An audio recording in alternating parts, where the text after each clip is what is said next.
And okay, you got it recording, Bob? We're going, yeah. Yes, sir. Okay, all right. Well, thank you all.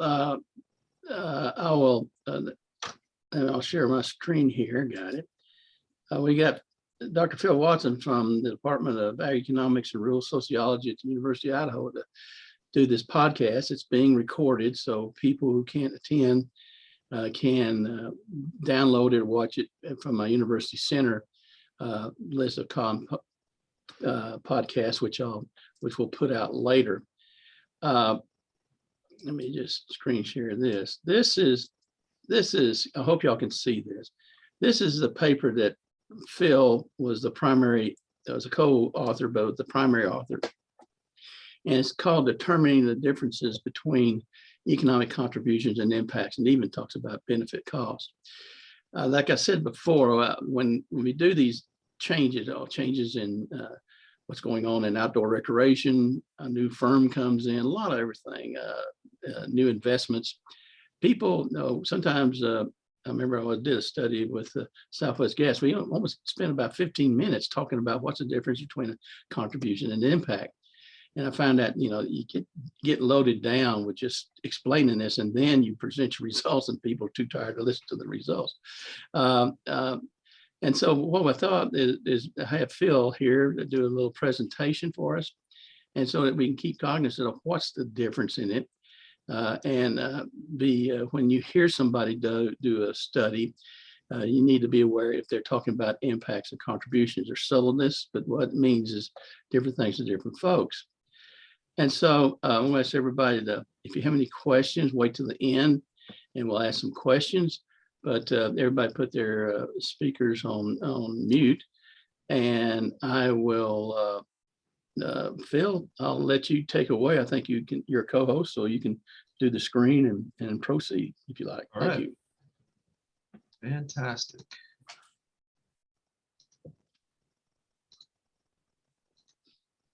There we go.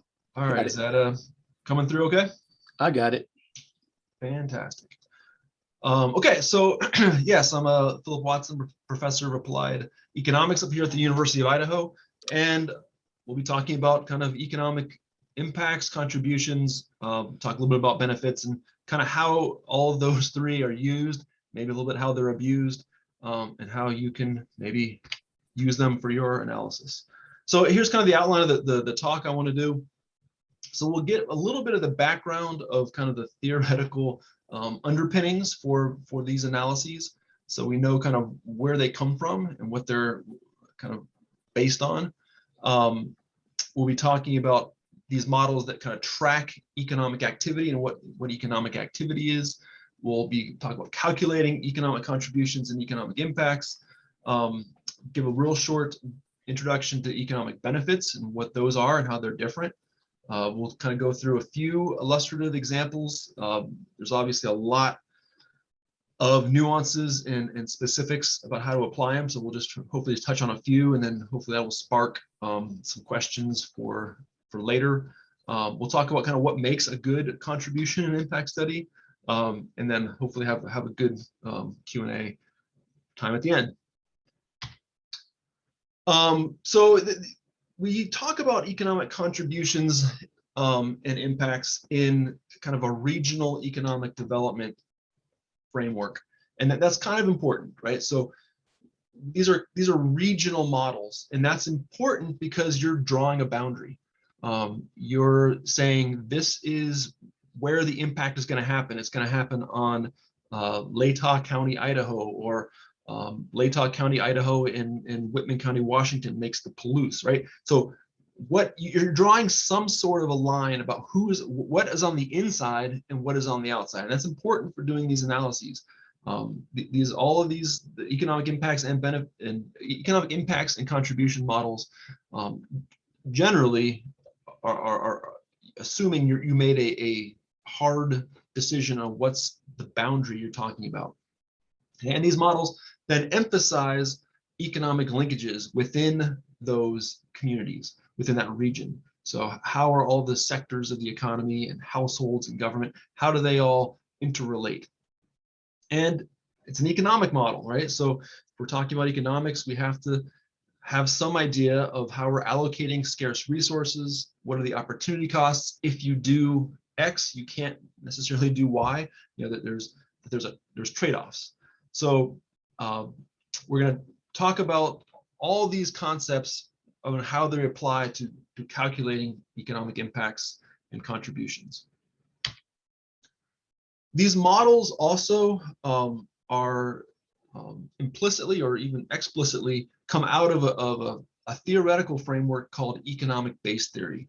So it assumes that the economic base theory assumes that its final demand, it's more explicitly kind of exogenous final demand. So exogenous meaning from the outside, that money coming from the outside into your region is what drives the economic activity within the region. Okay, so these new dollars coming in from outside the region, they create these ripple effects, and they affect then all the endogenous sectors. So for example, okay, if our farmers up here sell $1 million of wheat to Japan, then if they're going to sell an additional $1 million of wheat to Japan, then they have to purchase a bunch more inputs to make that wheat. They have to buy seed, they have to buy more fertilizer, pesticide, and they have to pay wages to themselves and their labor. Okay, so what these models are doing is they're tracking then that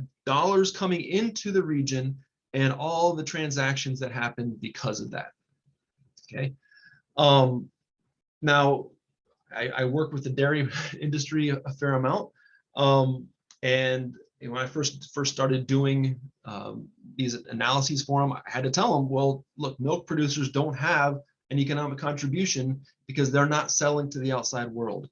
Okay, it's the processors that sell to exogenous final demand. It's the cheese makers that sell the final demand, which bring in new dollars, and the dairies then are part of the multiplier. They're part of the backward linked contributions, and we'll talk about all these definitions here in a second. But that's kind of how we think about these economies working from an economic based theory perspective.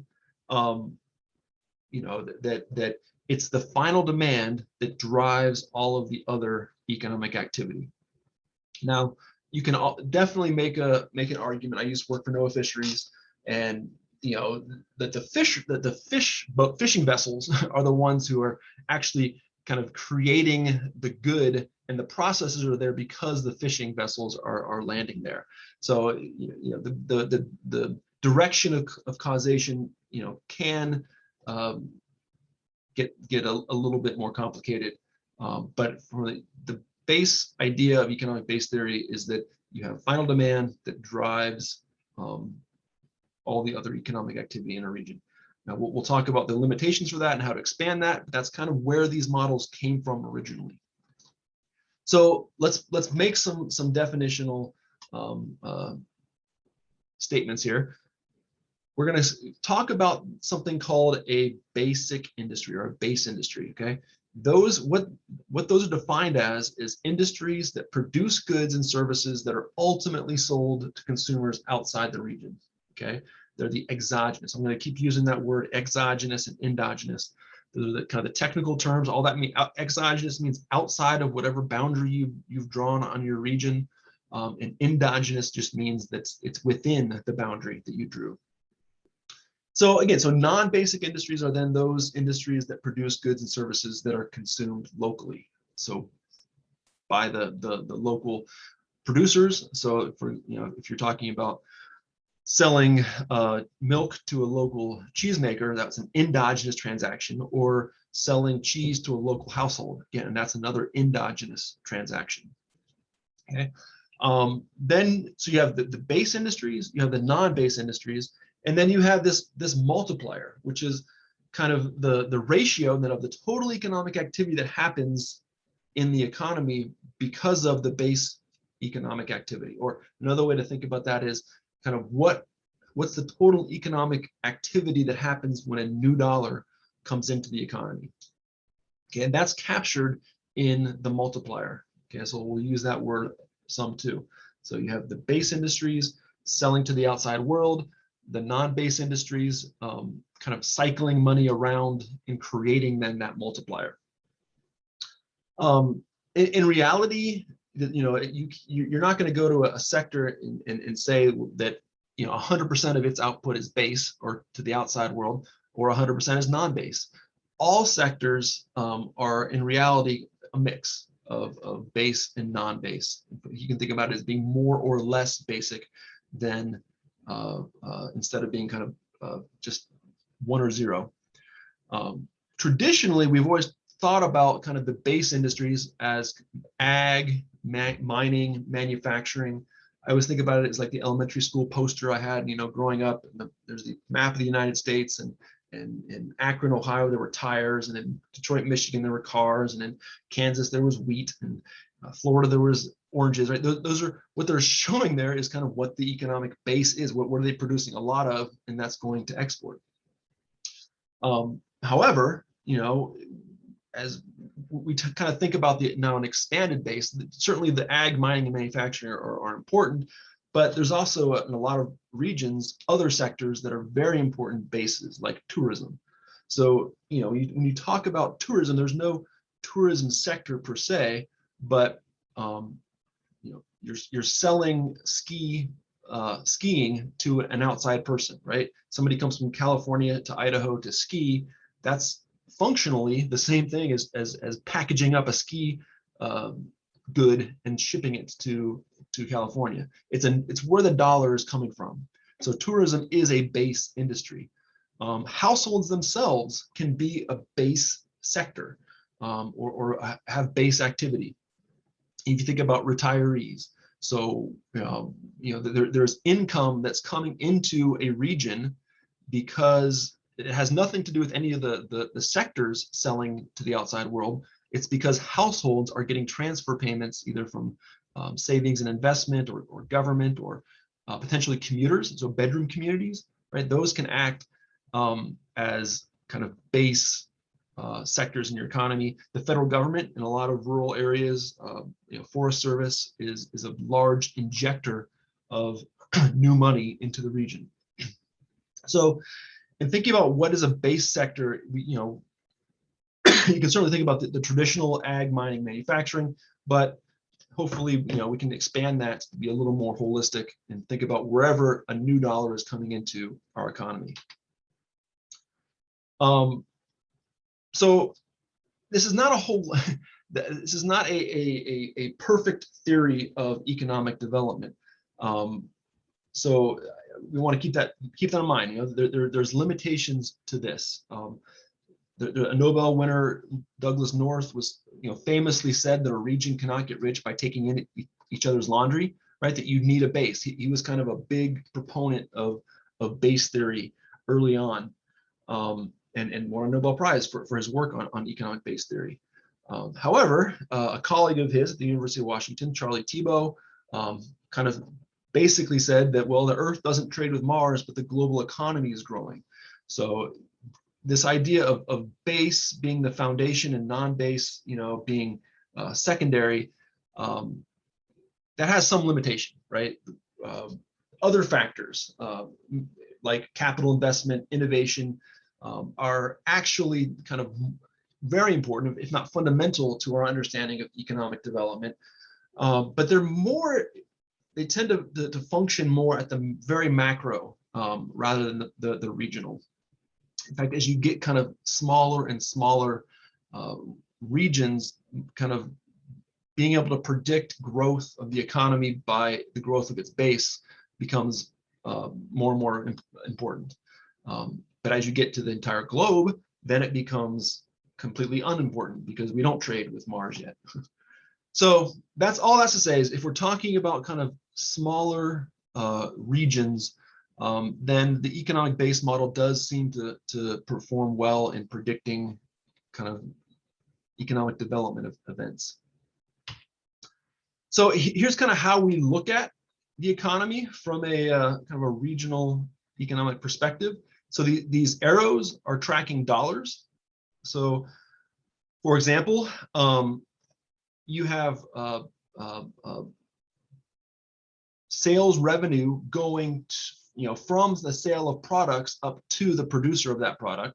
But then you also have producers purchasing intermediate demand or intermediate goods, kind of inputs to make their product from other products. So, if you're going to you get revenue from making wheat, but then you have to buy fertilizer. Okay, so that's kind of those relationships. And then you're also buying labor. So you pay to a labor market. What do labor markets do? Well, households own labor. So wages go to households. Then households pay taxes. Government then transfers that and redistributes it back to households. And then households themselves are also buying products. Okay, so if you're producing more wheat, you're paying more labor. That goes to households. Then households come back down here and buy more wheat. This is called kind of the circular flow. And all of these kind of black lines are what we kind of call the endogenous transactions. And then these red lines are the exogenous. So you're importing goods from the rest of the world, and those kind of act as kind of leakages of dollars outside of your economy. And you have exports, which are new dollars injected into the economy. And this is, again, how the models that we use to estimate the economic contributions and impacts, kind of how they work. So let's talk about now. When we talk about the idea of economic impacts and contributions, what are we talking about? Well, first off, we're going to say kind of how they're similar. Both are measures of economic activity. So what do we talk about with economic activity? Well, that's something that's kind of observable in the economy, like output, like sales revenue, sales output, like jobs, like gross domestic product, okay? Those are all measures of economic activity, okay? And that's different, right, than a measure of welfare, okay? We'll deal with kind of welfare or the idea of what a benefit measure is, but I guess when we're talking about economic impacts and contributions, we're talking about economic activity, and that economic activity can be in terms of output, jobs, GDP, but it's something that you actually observe in the economy. Okay, and so both impacts and contributions are both tracking kind of the total economic activity, we'll call that X, that can be attributed then to new dollars, Y, coming into the regional economy. That's fundamentally what these models do. And, some amount of new dollars come into the economy or leave the economy, positive or negative impacts, and then what is the overall effect on the economy of that? So neither of these measures are economic efficiency measures, okay? That's important to talk about. We're not talking about trying to get the most value or benefit out of our economy for the kind of least amount of cost or inputs. What we're talking about here is actually a distributional model. So, we have some event happen and it changes the new dollars coming into or out of the economy, and then who is affected by that, and by how much. Okay, so it's more of a distributional model than an efficiency model. So let's start with kind of the fundamentals of economic contribution analysis. So the first thing to keep in mind is that economic contribution analysis are always kind of backward looking, okay?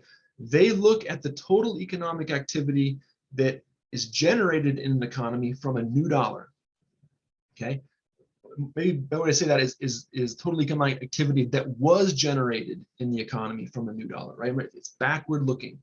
We know, let's say we're talking about, 2019. Well, we know what the exogenous final demand is. At least we have estimates of that. Okay, we know what our region sold to the outside world. We know kind of an estimate of transfer payments that came to households from savings and investment. We know government expenditures. So we know, we at least have an estimate of those exogenous final demand numbers for a given year, right, that happened in the past. And we know something about the structure of the economy, how many producers of different goods we have, okay? So we can then look at what economic activity across the whole regional economy can be attributed to the exogenous final demand that we observe, okay? So that's this ex post, it's this backward looking, it already happened, and we're going to track those new dollars and just track how they came into the economy and how much economic activity they did. So again, back to this idea of milk farmers do not have an economic contribution, right? They're part of the cheese producers multiplier. Okay, so when we think about this, the effect of dairy on the Idaho economy, the contribution, well, we want to think about them more together, right? That the cheese producers are buying milk, and they're producing this good called cheese, and then they sell that to the outside world. Okay, so it's those combined sectors then that have a contribution on the economy. Okay, so if you're dealing with input producers, like I've worked with range, livestock range producers, land managers, and trying to again convince them that from this very standard model way of thinking about it, the range doesn't have the impact. It's the cattle. So you have to say you're an important producer or input into this final demand good called beef cattle. So oftentimes people like me and Tom are asked to do economic contribution studies for X number of sectors of the economy. And there's always jokes around that, if you add up all the contribution studies of all the different sectors that people do at a university, you get a number that's 10 times the size of the actual state's economy. So that's a problem. We don't want that. Okay, so we want contributions to actually add up to the size of the whatever regional economy we're talking about. Okay, so why they tend to be bigger is because people are cooking the books. Basically, they're putting a multiplier onto output numbers instead of putting it onto the new dollar that came in. So for example, I just got done looking at kind of what's the economic contribution of agribusiness, and we define that as production, agriculture, and food processing, food and fiber processing in the state of Idaho. Okay, well, if you go and look at government statistics, they show that there are 75,700 people who are employed on farms and in food processing. Okay, but I run the report on the economic contribution of agriculture, the agribusiness, and I'm reporting that there are 129,500 jobs. So am I cooking the books, right? I'm getting a bigger number than you actually observe. Well, I don't think so. And why? Because ag is, especially in the state of Idaho, such a large base industry. And most of our production of both agricultural unprocessed and processed products are sold to the outside world, and those are bringing new dollars in, which then do create a lot of economic activity. You can certainly tie waiters and waitresses to a dollar that comes into a farmer in the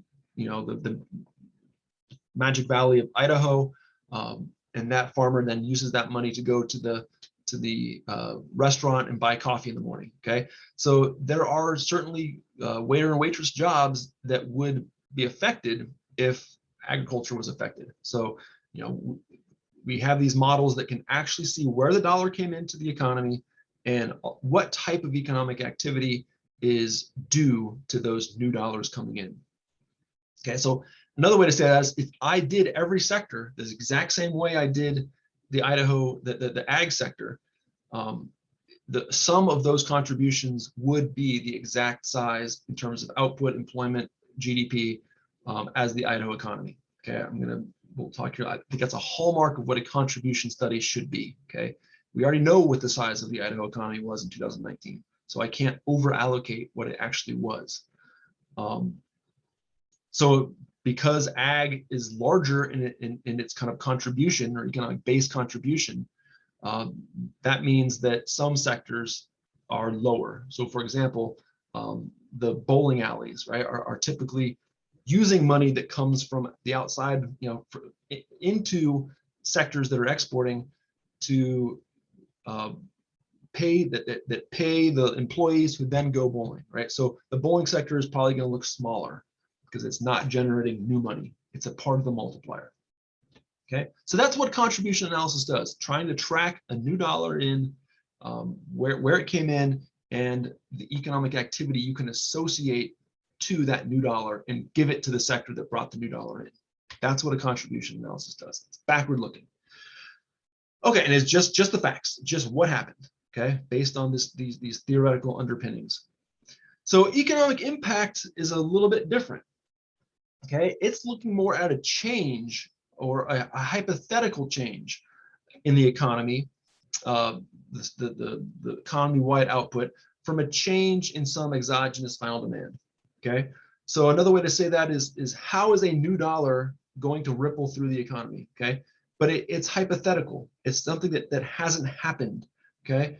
You're looking at the impact of, or at least we don't have kind of the, maybe you can do the economic impact of the fire, because you're kind of saying, okay, we have the 2021 economy here, and even though the fire's already happened, we're still going to kind of estimate kind of what we think the counterfactual or what the effect is going to be because of it, right? We're going to create a hypothetical counterfactual economy because of some event, okay? So for example, I did this study fairly recently. What is the economic impact if the pale cyst nematode were to infect 10,000 acres of potato fields in southern Idaho? So we've had an issue with these nematodes, and we're starting to see some infestations, and we want to know what's the effect then of that 100,000 acres of potato fields in southern Idaho being quarantined and not allowed to produce potatoes. And we'll actually talk about this a little bit more in detail here in a second. So economic impacts are certainly more complicated. Okay, so it's not just we observed, the exogenous sales for all of our parts of our economy and then track them through that ripple effect, through that circular flow, and track all the economic activity that gets created from those new dollars. Right, that's more straightforward, those contributions, than an economic impact, right? Because you have to have this kind of but-for criteria. So what is the expected state of the world to be with some shock, okay? And then what is the expected state of the world to be without that same shock? So we want to know what do we think we expect the world to look like if we have 1,000 acres of, or whatever number of acres affected by the pale cyst nematode, versus what do we expect the world to look like if we didn't have that, okay? Then the true impact then is kind of the net of those things. So we kind of have to have two ideas about the state of the world with some shock or some event or some policy, and then we have to have some counterfactual of what would the world look like without that event or shock or policy, okay? And a little aside here, we'll talk about this a little bit more too. Import substitution can be modeled as an economic impact, and we'll be able to talk about that. Now, a quick word on benefits. When we talk about benefit cost analysis or economic benefits, those are welfare measures. They're trying to measure what we get in terms of value, above and beyond the cost of something, right? And then these efficiency measures are trying to figure out, well, how do we have policies or whatnot that maximizes the value we get above the cost of something else. You can't measure that in a standard economic impact model. It's just not what it's set up to do, okay? Now, economists like kind of welfare and as a measure of policy. The problem is that politicians and the public don't. So economists, think that this measure of welfare is more holistic way to measure kind of if something's a good policy or not. The problem is it's a value between your ears, right? It's not something that's directly, what you're willing to pay above what you have to pay is something that is just in your brain, right? It's not as tangible as jobs or income. So, we tend to think that politics and public opinion are more swayed by economic impact measures or economic activity measures like impacts than they are economic benefits. And hopefully that's but I guess we've got to make sure we're not calling economic activity measures benefits. In fact, oftentimes we're measuring costs, right? Are jobs a cost or are jobs a benefit? Well, or is kind of output. Output certainly has a lot of costs in it, and you're not netting those out. So yeah, we can certainly have a discussion about that down the road, but we are not measuring benefits in these economic impact or contribution models. So back to our pale cyst nematode example, if we were really going to kind of think about where the impact of that would be, we can't just say, well, there's going to be 10,000 acres of potato production taken out, boom, there's your impact, okay? That wouldn't be realistic, right? Because the farmers are allowed to do something on that land. They're just not allowed to plant potatoes, okay? So what you have to kind of do is say, here's kind of their, what it would look like without the nematode, which would be they'd plant potatoes on these acres, and here's the counterfactual where they plant wheat, okay? So the impact is not quite as big as just saying that, oh, those 10,000 acres are going to be completely taken out of production. Now, that would be reasonable if that was the scenario, that they would, the impact would be losing those 10,000 acres of any production. But for this specific example, that wasn't going to be the response. So again, a true impact has to consider both the losses of the potato revenue and any potential gains you would get from alternative crop. It has to be kind of the net effect of those. So I said that buy local can be thought of as an economic impact, and it can. And I've done work on this. It can be shown that a dollar spent locally, this is key, that would otherwise be spent outside the region has an identical impact as a new dollar. Okay, so when you're talking about a dollar that is spent locally that was previously imported, so a potato that you're buying from Idaho, if you're doing an Idaho model, that was otherwise imported from Washington, okay, that would have the same effect as you just selling a new potato to Washington, or to the outside world. Okay, so however, again, there's lots of nuances here. $1 at Walmart, okay, versus $1 at a farmer's market. So oftentimes they do the kind of economic impacts of farmers markets, and you look at, well, you're going to spend $100 at the farmers market that would have otherwise been spent at Walmart, so you're going to have a $100 impact on the economy, times the multiplier. But that's not exactly true, right? Walmart in your county certainly has a lot of local parts to it, right? In fact, maybe most of it would be considered local. It's buying local electricity, it's buying local labor, it's paying local property taxes. Kind of the part that's not local is kind of the profits or the corporate earnings, right? That is definitely kind of leaking out of the region. But certainly part of the farmers market sale is also non-local. I mean, there's farmers markets, truck farming.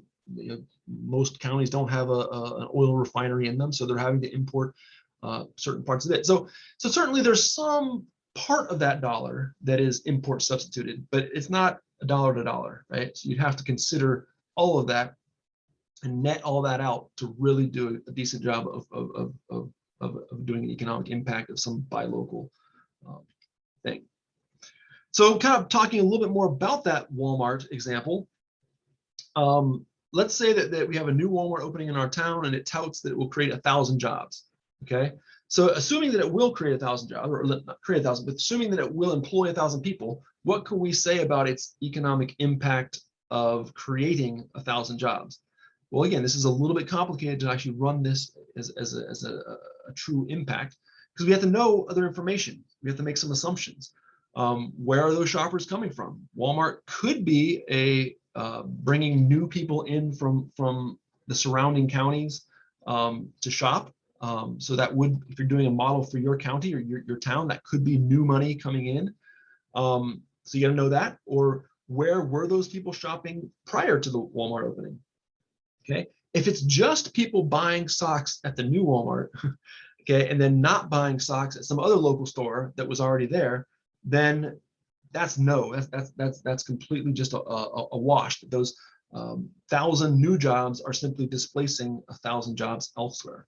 Okay, and on some level, this is another issue. At some level, again, we're just talking about economic activity, not efficiency. So we're just talking about, even if it was, creating new economic activity in your region, there's still no more money for socks coming, being generated. We're not generating new income. So if you're going to have 1,000 jobs at Walmart in your region, then at some level you have to say, well, it's 1,000 jobs coming from somewhere else, even if it's the neighboring county loses a potential job. So what you call local or non-local matters, and whether or not you care about what happens to the rest of the world, the region that's outside of where you draw your line. Now, the models that we tend to build, they assume you're not going to care about what's happening outside your endogenous region, right? It just, if I buy an Idaho apple and I don't buy a Washington apple, well, that's an economic it's an import substitution, and it could be an economic impact to the state of Idaho. We'll generally ignore the fact that Washington lost a sale of an apple. Okay, their exports went down by an apple because I bought a local Idaho apple. Okay, those are, again, some of these things you want to keep in your mind. So another quick example I want to talk about is tourism. The BEA outdoor recreation account, and this is kind of a fun one to look at. You can look at that website. Says that in Idaho there are 36,500 jobs in outdoor recreation, or 3.4% of the state employment. Okay, the question is, well, is that a good measure of contribution? Well, maybe. They're what they're doing is just figuring out where any job is in outdoor recreation in Idaho, and including jobs like manufacturing of canoes would be considered a outdoor recreation job in Idaho, regardless of whether or not Idahoans spending money on outdoor recreation in Idaho means that they're not bowling then in Idaho, right? So there's not a new dollar. So this is, again, they kind of call it a contribution, but they're not kind of netting out, worrying about kind of whether it's new dollars or new jobs. They're just calculating the actual employment. So that's just something to keep in mind. Okay, maybe two more kind of examples here. So would a new park then have an economic impact? And I've seen studies that do this. What's the economic impact of our new local park? Well, again, this always depends on some assumptions. Are we talking about a park that's going to draw visitors in, or are we going to talk about this park that keeps somebody in the locally that would have otherwise gone and spent money elsewhere? If not, then it doesn't have an economic impact. Okay. However, there could certainly be plenty of economic benefits to the community. You can have, people are happier that they rather have this park here than the alternative. Okay, so it can have benefits even if it doesn't have an economic impact. That's important to keep in mind. I did some work in Colorado when I was doing school at Colorado State, and we did some work on golf courses in the mountains of Colorado. And most of these people were coming from Colorado. There weren't people kind of coming from the outside world just to go golfing. Maybe they would, bundle it with something else. But there's typically were Coloradans going to Vail to golf.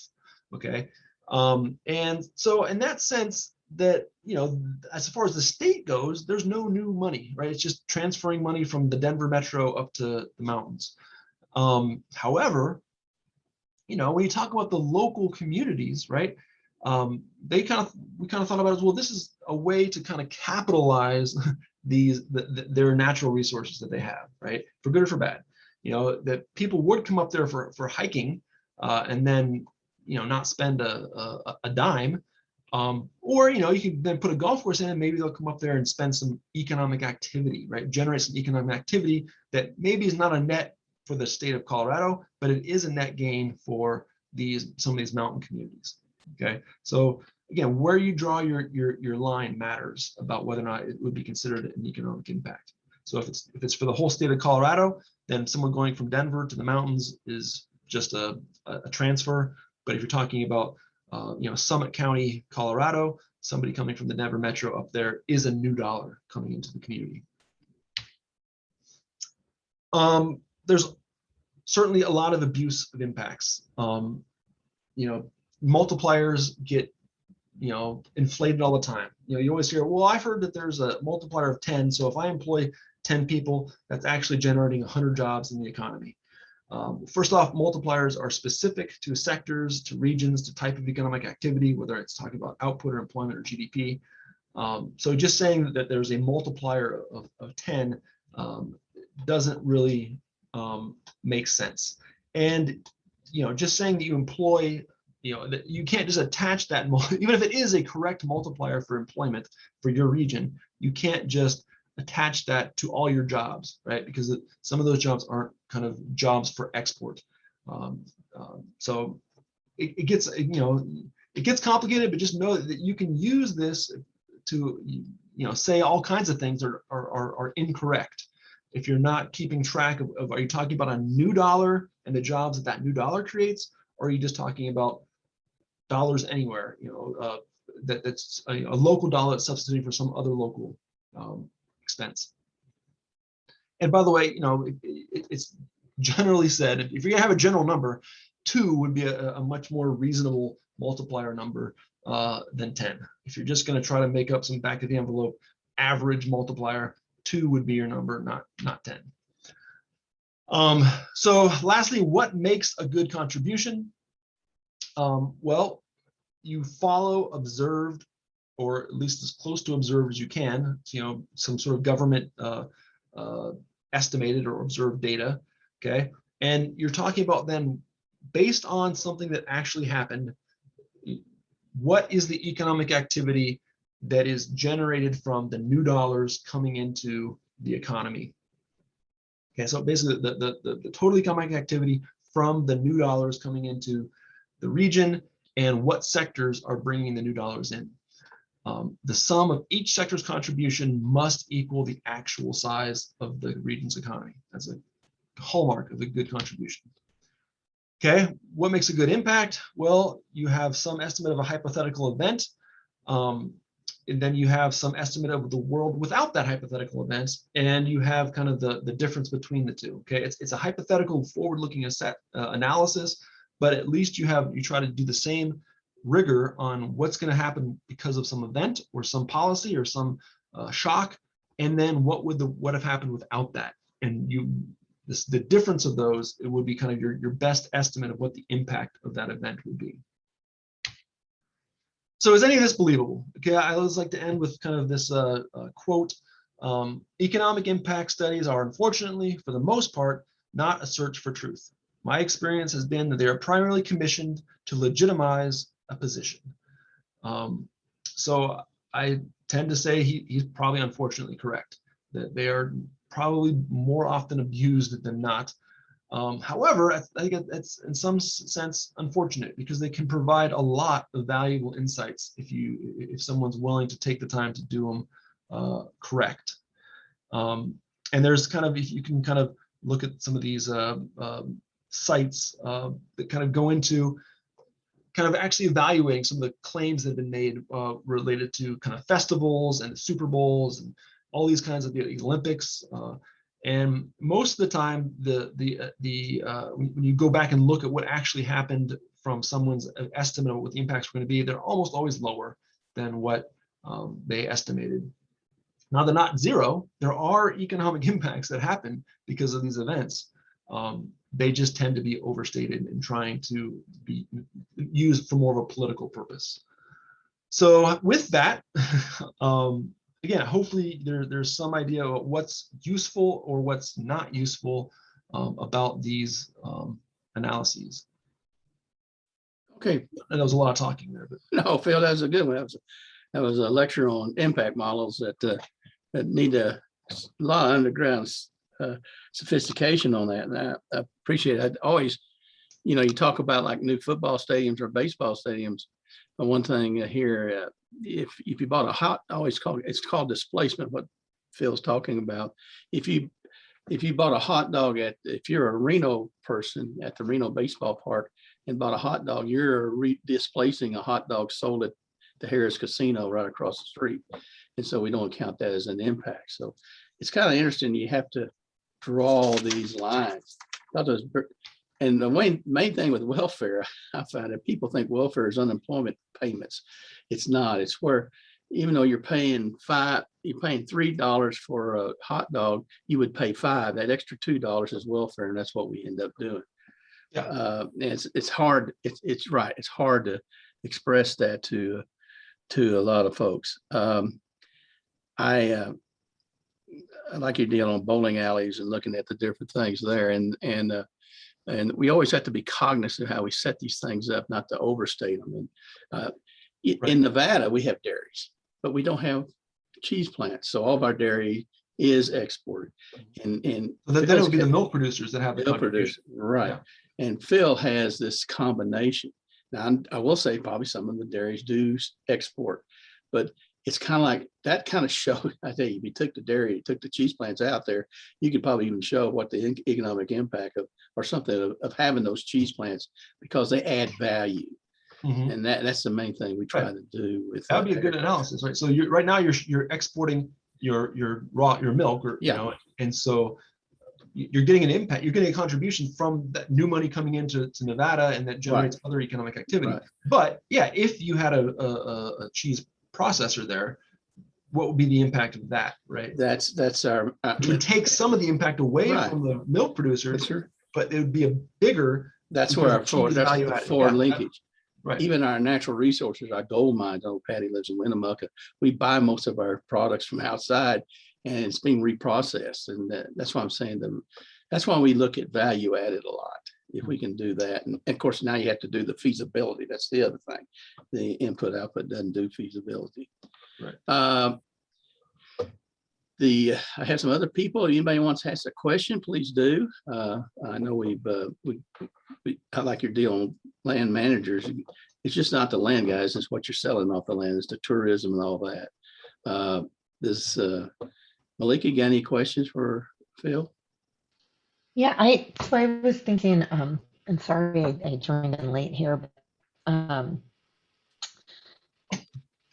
I guess the first question that came into mind, and it probably just has to do with digging more data, but what guidance can you offer, Phil, about looking at, I guess I would say, contributions of as new existing industries about differentiating the contribution they offer. So the examples that I have would be, you were talking about, buying at Walmart.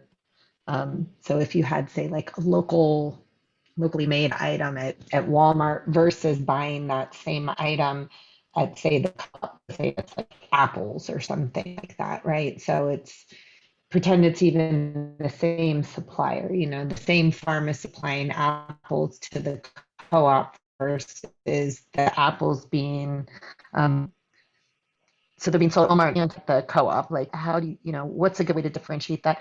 Or what we've seen in Nevada recently has to do with the emergence of the legal marijuana industry. And so those occupations are being counted or accounted for as agricultural jobs, but they have very different linkages than what the traditional agriculture jobs have. So what guidance can you provide when we're presented with these types of questions? Yeah, great question. So I am working a little bit with the Washington State people up here on marijuana. There's a lot of, in Washington as well. It's an interesting one because some of the economic activity is there, right? So, like, for example, one, we don't know the people buying marijuana, let's say in Washington, right? Where were they getting their marijuana before, right? Were they getting it from Mexico? Were they getting it from California? Were they growing it locally already, right? And interestingly enough, drug dealers were buying stuff, even if the total same amount of money is being spent on drugs as it was before. Now it's kind of above the board versus underground. And so you were observing then all these households purchasing whatever, clothes and cars and things, but you couldn't attach it to a sector, right? It was almost like this, it was this exogenous money coming in, because that makes sense. Like you're seeing this household purchase goods, but there's no linkage to an industry. And now you have that same amount of household income being linked to an industry. So it's actually kind of a hard, kind of more complicated thing to model. Well, and I think the other thing is like, yes, those industries existed, but what scale were they at before? So a lot fewer people, a lot fewer households are going to be willing to link themselves to illegal activity versus the number of participants once that industry is made legal. So the scale at which I imagine would change. Yeah, I think you're right. I mean, I think it would take a careful analysis to I mean, you need to know, one, are people buying more drugs, more marijuana now than they were before? I think there's been some work on that. And then you have to know where was the marijuana coming from before it was legalized? And then, what's the production look like of marijuana, legal marijuana, versus the production of underground marijuana? Those are all the things you'd want to do. And I think you'd run it as an impact, right? Because some of these are kind of hypothetical things. Maybe in a few years, you could go back and look at what the contribution of marijuana was to the economy. But right now, we're kind of making some assumptions and looking at counterfactuals. So I think you'd want to think about that more as an impact. Manny, I saw that you're leaving. Do you have a question before you leave? Well, maybe Manny already left. I don't know. Patty, you have any questions? No, thank you. I really appreciate the information that was shared. It's a good refresher to learn what's the difference between the impacts and the contributions and how that's measured in an economy, especially in the rural areas, as Tom pointed out. This is one of the areas that we focus on quite a bit, and how to measure the impacts of those programs, whether it's through outdoor recreation or bringing in supply chains to the mining industry or those types of things. Just really appreciate the master class this morning. So thank you. Sure. Manny, I see you're still on. Do you have any questions? I don't know if he's... Tom, I have a question. Okay, Alec, go right ahead. Sorry. Hey, Phil. So you were talking about like in the realm of impacts, like considering possible substitutions. So like people being substituting bowling alleys for like a new park or whatever. We're looking at kind of big game hunting, and I'm wondering if we need to consider, when looking at just contributions, if we need to consider kind of substitutions as well.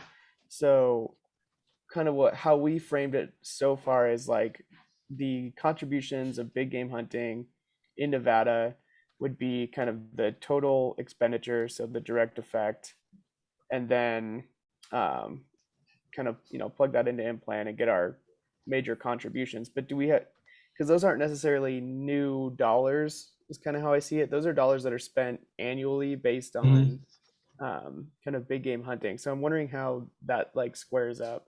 Does that make sense?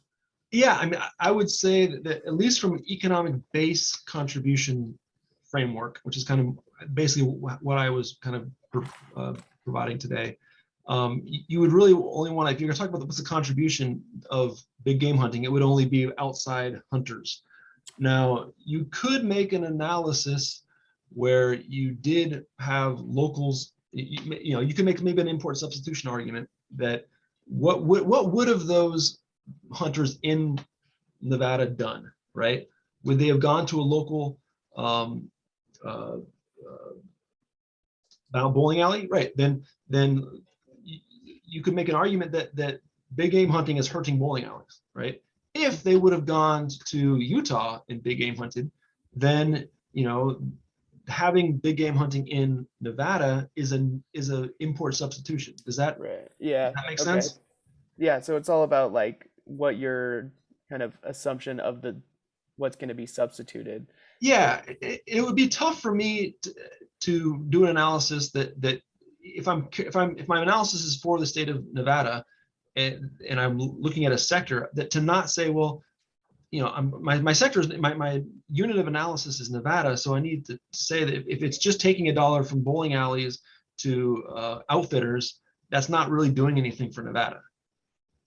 Right. And then like the slice of the pie gets bigger when you kind of parse it down to the county level, because you have a lot more people coming in from different counties in Nevada to a specific county. And then you have, and then maybe even at that level, you can do impact saying, well, if you don't have hunting in this county, people are very likely going to just leave the county to hunt elsewhere. It's maybe within the state, maybe out of the state, but then you could even look at impacts there. That's kind of Right. how I see it.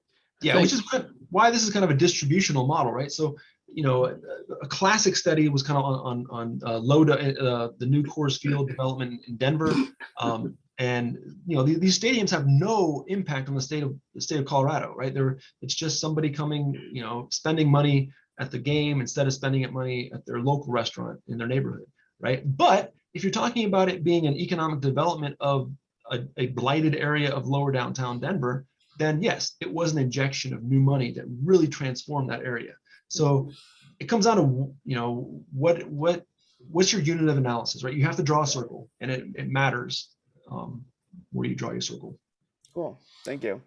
Well, you know, Alec, we always get like in any of these studies, the study area is very important. I mean, when I do economic impacts of public land grazing, and Elko County is a lot bigger than you put the whole state, because you got casinos down there. So he's right. One of the main things what Phil's saying, but also on these studies of something like big game, if they're going to Elko, but they bought their Fritos and everything in Reno, no, we're only interested in if the guy made his purchases of bullets and shotguns in Elko. If he made them outside, that's not.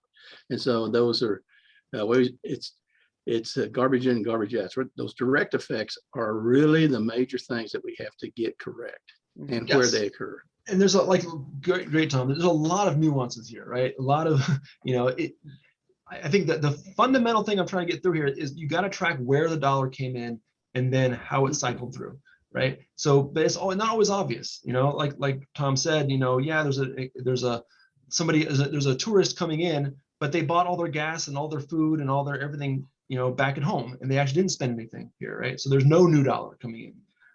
And that's oftentimes why impacts are overestimated, is because they're attaching unrealistic expenditure profiles to tourists. I'll say that's been shown. Right. And that's something I know Alec in his initial studies, a sector that was unbelievable to me as big as are guiding.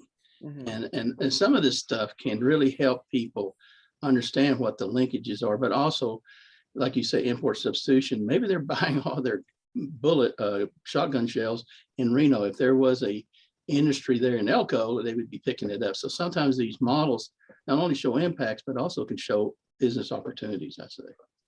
Yeah, those things. But Alec's been doing a good job. It's very interesting how big game hunting, like in Idaho, right now going in the fall, where hunting is very big. It's much bigger than some people let on. And these other ancillary businesses like guiding is very big. Alec, you got any other questions? No, that's it for now, but thank you so much. Thank you. Bob, Conrad, you got any questions? I am good. Thank you. Okay. Well, you're okay. Rihanna, you have any questions? I didn't. This was a lot of new information for me, but so definitely some things to look into, particularly what you touched upon, Phil, when you're talking about the economic benefits, and maybe how that relates to like quality of life measures. Mm-hmm. So yeah, we'll definitely be revisiting this presentation and doing some more research on this end, but thank you so much. Yeah, too many times people calculate economic impacts and try to call them benefits, and they're not. They're very different things. Yeah, you explained that really well. So yeah, thanks for breaking that down. Well, it's all other different things. I mean, like but I had the guy there from Southwest Gas because we did a little study. They put in a new pipeline in Elko. Okay, that's a new thing. But we also look at replacing pipes. So those are two different kinds of studies, but it's kind of there's very different. There's a whole whole different segment of studies that come here. One of the most important thing I think Phil has, and we've done in our studies, is you should also include households, because Idaho, Reno are destination places for retired folks. Mm-hmm. Douglas County has the highest per capita income in the state for many years. It's because those people cutting coupons in Douglas County, very rich area. Retirement incomes, Social Security, those have big inputs. And I think Phil would be talking about is something a fellow named Bob Potts, who heads up the research at GOED, all this stimulus, how much has that kind of been artificial? But it came in through the households, and that's what kept a lot of things on retail sales up, and they do have an impact, and that's where the idea. Now, if you take them out, there's where the other thing we're worried about, the decreases that might occur. But that's how we use these for policy, looking at potential policy impacts. Yeah. Well, I don't know. Anybody have any other questions? And I'm happy to entertain any emails. Anybody has any questions that come up later, just feel free to drop me an email. And if Bob Conrad, we're be transcribing this, and once we get it on, we'll send it out to everybody, how you can look at it or tell people to share it. Also in that, I'll tell you, I'll probably put in on that email a copy of Phil's paper, which he did. One of the things that Phil, in that paper, there was a big study in Montana, and the guy was showing there's like a unbelievable impact of salmon fishing, but he had to retract it. And nothing is more embarrassing for somebody if you have to retract it, because he was counting locals, and we came from 5 million to, I know I'm misspacing this, it was about 20%. He had to decrease it a lot. Boy, that is not good. You don't want that. So that's why it's important to get this contribution and impact together. All right. Well, thank you very much. And thank you guys. And Phil, again, thank you. Talk to you later. All right. Bye-bye. Cheers.